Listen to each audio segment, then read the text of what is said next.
Well, our last example in this section looks like they kind of laid it onto us pretty heavy here.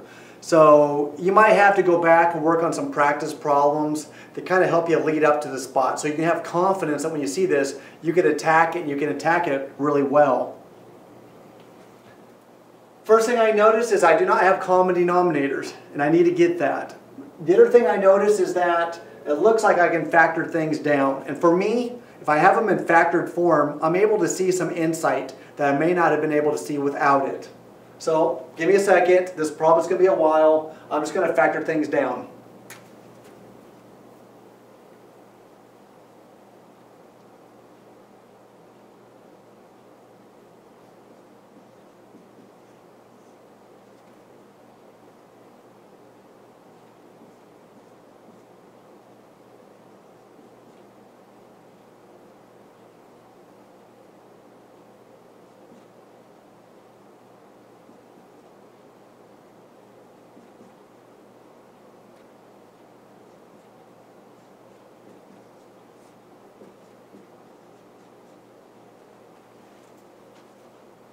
Was that silence just intense? Are you just sitting back going, just blown away? Wow, look at that. Well, all right, everything's factored down. This x squared minus 2, I had to look at that for a second. I thought, okay, that factors, that's a difference of 2 squares. But I couldn't think of anything that times itself made it 2. So I just had to leave that x squared minus 2 behind and just say he's already factored.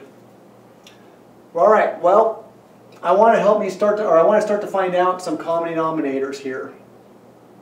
Well, the other thing I noticed too is that this 3 minus 2x and this 2x minus 3, well, they're opposites of each other.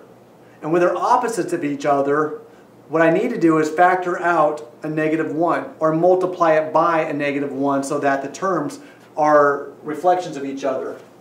So let's multiply this term by -1 over a -1. Notice I put parentheses around all of those because that -1 needs to multiply all the way through to it.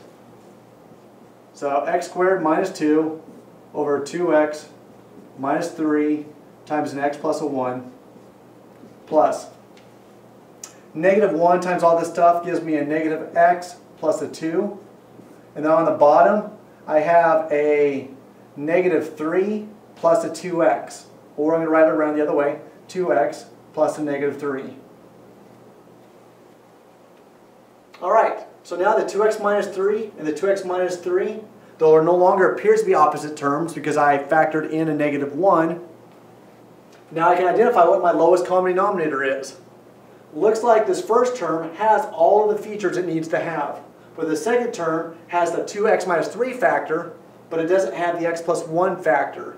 So I probably should multiply this second component by x plus 1 over x plus 1. And in doing so, I now have common denominators on both sides, which means I can add all the way across. So let's do that. I have x squared minus 2 plus -x plus 2 times x plus 1 all over 2x minus 3 over x plus 1. Well, that's a correct answer, but I probably should clean it up a little bit.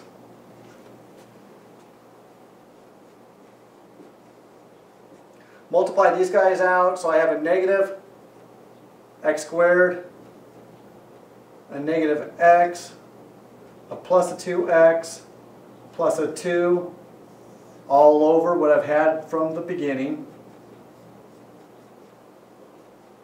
All right, let's add terms here. X squared minus an x squared goes away. I have a -x plus a 2x. That gives me a positive x. And then a -2 and a positive 2 goes away. So all I have in the numerator is an x with a 2x minus a 3 and an x plus a 1 in the denominator. So there's a solution to what at first appeared to be a complicated problem.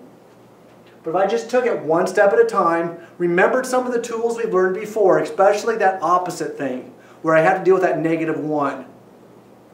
And then going through there, it was just taking one step at a time. The habit, or not the habit, but the temptation a lot of you guys will have is to skip steps. I'm going to save some time. I don't really want to do it. Maybe I'll get lucky. Or maybe my work will be sloppy enough that the instructor can't tell if it's right or wrong. Well, unfortunately for you, you're going to have to type the answer into my math lab, and it will know if it's the right answer or not. So I encourage you, as you're working through these problems, start to develop or continue to develop a habit of working through these problems. It's all right to use an extra piece of paper as you solve these problems. So I wish you guys well as you guys practice and as you do well in this homework.